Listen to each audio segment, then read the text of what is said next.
انت ضيعت ايه يا ميخا؟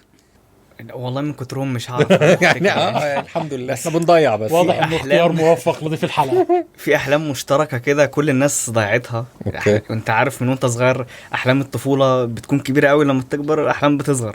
بس في حلم مثلا ان انا عايز اكبر ابقى لعيب كوره.